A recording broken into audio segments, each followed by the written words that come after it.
आप सभी को प्रभु यीशु मसीह के नाम में शालोम। आज फिर से मैं आपके सामने हाजिर हो सकता हूं और ये बेहतरीन वीडियो आपके सामने लेकर आ सकता हूं। अभी इस वक्त हम लॉकडाउन में नहीं हैं।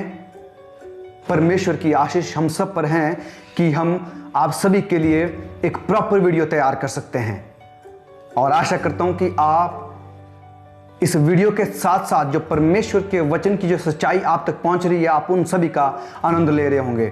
और मैं इन्हीं शब्दों के साथ आपका स्वागत करना चाहता हूं। अगर आप प्रेरितों के काम उसका 2 अध्याय उसकी 34 आयत अगर आप पढ़ें, प्रेरितों के काम उसका 2 अध्याय उसकी 34 आयत अगर आप पढ़ें, तो वहां पर इस प्रकार लिखा गया है, क्योंकि दाऊद तो स्वर्ग पर नहीं चढ़ा, परंतु आप वो कहता है कि प्रभु ने मेरे प्रभु से कहा। तो सवाल आज का यह है, बाइबल यह क्यों कहती है कि राजा दाऊद स्वर्ग में नहीं है? हम जानते हैं कि वो एक धर्मी दास था, वो बहुत ही परमेश्वर के एक पवित्र जन था, तो वो स्वर्ग में क्यों नहीं है? बाइबल ऐसा क्यों कहती है? तो आइए इसके बारे में जानते हैं और समझते हैं कि परमेश्वर का वचन इस सच्चाई के बारे में क्या कहता है। क्योंकि परमेश्वर ने हर वो चीज, हर वो सच्चाई जो आपको मेरे लिए जरूरी है, परमेश्वर ने इस वचन में दे रखी है। हमें जरूरत है कि हम इसको खोजें, इसका अध्ययन करें, ताकि वो सच्चाई आप और मैं जान सके। तो आइए आगे चलते हैं और इस वीडियो में आज इस सवाल के जवाब को ढूंढते हैं। अगर आप पढ़ें प्रेरितों के काम 2 अध्याय उसकी 29 आयत में अगर आप पढ़ें, तो वहां पर आप पाएंगे प्रेरितों के काम उसका 2 अध्याय उसकी 29 आयत। आइए इसे पढ़ते हैं। हे भाइयों, मैं उस कुलपति दाऊद के विषय में तुमसे साहस के साथ कह सकता हूं कि वह तो मर गया और गाड़ा भी गया, और उसकी कब्र आज तक हमारे यहाँ वर्तमान है। हम जानते हैं कि दाऊद जो वो मर गया, उसको गाड़ा गया, उसकी मृत्यु हो गई, पर साथ में वो 34 आयत में कहता है कि वो स्वर्ग में नहीं चढ़ा। बहुत सारे लोग जो है ये कहते हैं, जब किसी की मृत्यु हो जाती है तो वो ये कहते हैं कि हमारा जो प्रिय जन है वो जो है परमेश्वर के पास पहुंच गया है, परमेश्वर उसकी आत्मा को शांति दे। ये बहुत ही गलत संदेश है मेरे प्यारों, बहुत ही परमेश्वर के वचन के खिलाफ ये संदेश है। हम जानते हैं कि कुछ जन ऐसे थे जिन्हें परमेश्वर ने स्वर्ग में वो ले गया, जैसे कि हम एलिया के बारे में जानते हैं, या मूसा के बारे में जानते हैं, या फिर हनोक के बारे में जानते हैं कि इनमें से 2 जन हनोक और एलिया, जिन्हें परमेश्वर जो है जीवित ही उठा लेकर गया, और मूसा को उसकी मृत्यु के बाद उसे उठाकर लेकर गया। इनके अलावा हम किसी और के बारे में नहीं जानते कि कोई स्वर्ग गया। पर बहुत सारे लोग जब कहते हैं, जब किसी की मृत्यु हो जाती है, तो वो कहते हैं कि इस व्यक्ति की आत्मा या ये व्यक्ति जो है परमेश्वर के राज्य में पहुंच गया है, परमेश्वर जैसे इसकी आत्मा को शांति दे, इत्मीनान दे। याद रखें मेरे प्रियो कि एक बार जब इंसान मर जाता है, उसकी मृत्यु हो जाती है, तो वो कब्र में सोता रहता है तब तक जब तक यीशु मसीह जो दूसरे आगमन में नहीं आ जाते। आइए इसके बारे में और जानकारी हम पाते हैं। अगर आप पढ़ेंगे मत्ती उसका 16 अध्याय उसकी 27 आयत, मत्ती उसका 16 अध्याय उसकी 27 आयत, आइए पढ़ते हैं कि वहां क्या लिखा गया है। मत्ती उसका 16 अध्याय उसकी 27 आयत कहती है, मनुष्य का पुत्र अपने स्वर्गदूतों के साथ अपने पिता की महिमा में आएगा, और उस समय वो हर एक को उसके कामों के अनुसार प्रतिफल देगा। देखिए कि हमारे कामों का जो प्रतिफल है वो हमारी मृत्यु पर नहीं दिया जाता, पर जब यीशु मसीह दूसरे आगमन में आएंगे उस समय दिया जाता है। तो हम गलत शिक्षा में ना पड़े, हम गलत संदेश ना तो सुने, ना तो उसको दूसरों तक पहुंचाएं। मृत्यु के विषय में बहुत सारे लोग गलत शिक्षा को लोगों तक पहुंचाते हैं, यहां तक कि मसीहत में भी मृत्यु का जो विषय है वो गलत समझा जाता है। तो आइए हम इसको सही तरीके से समझे। यूहन्ना उसका 11 अध्याय उसकी जब हम 11 से आगे जब पढ़ते हैं, तो यीशु मसीह खुद मौत को एक नींद के समान बताते हैं। वो कहते हैं कि लाजर तो अपनी कब्र में सो रहा है, पर जब उसके चेले नहीं समझ पाते हैं तो बाद में वो साफ साफ कह देते हैं।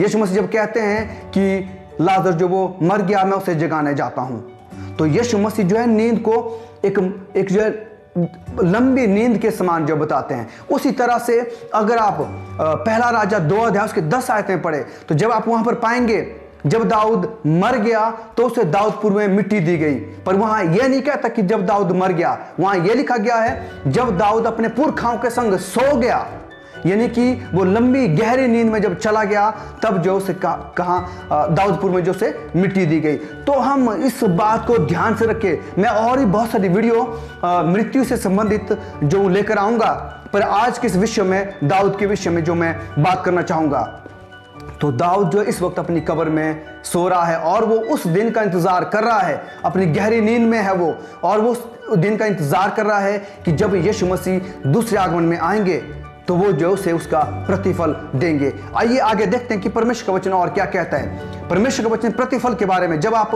प्रकाशित वाक्य उसका जो है 21 अध्याय उसकी 22 अध्याय उसकी 12 आयत जब आप पढ़ेंगे, प्रकाशित वाक्य उसका 22 अध्याय उसकी 12 आयत जब आप पढ़ेंगे तो आइए हम वहां देखते हैं कि क्या लिखा गया है।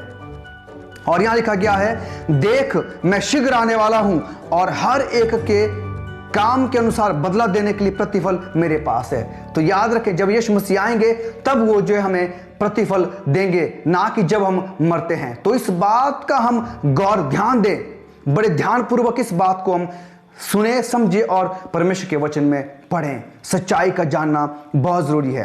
अगर आप पहला थिस्सलुनीकियों उसका 4 अध्याय उसकी 16 और 17 आयत पढ़ें, पहला थिस्सलुनीकियों उसका 4 अध्याय उसकी 16 और 17 आयत, तो वहां पर आप पाएंगे कि किस तरह से परमेश्वर का वचन जो है कहता है कि जब प्रभु आप इस स्वर्ग से उतरेगा तो तब क्या करेगा, तुरही जो फूंकी जाएगी, तब जो मसीह में मरे हैं वो पहले जी उठेंगे और जो जीवित हैं वो बचे रहेंगे और वो बादलों पर उठा लिए जाएंगे।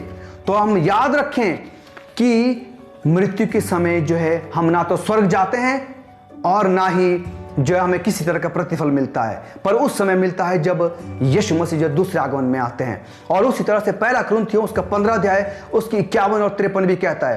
पहला कुरिन्थियों उसका 15 अध्याय उसकी 51 और 53 यहां लिखा गया है कि देख मैं तुझसे भेद की बात कहता हूं कि हम सब तो नहीं सोएंगे परंतु सब बदल जाएंगे, जो जीवित होंगे उस समय वो सब बदल जाएंगे। जो क्षण भर में पलक मारते ही जो पहली तुरही फूंकते ही आखिरी तुरही फूंकते ही होगा, क्योंकि तुरही फूंकी जाएगी और मुर्दे अविनाशी दशा में उठाए जाएंगे और बदल जाएंगे। देखिए कि जो मसीह में मृत होंगे, जो मसीह में मरे हुए होंगे, उनको क्या कर दिया जाएगा, अविनाशी दशा में उठा लिया जाएगा।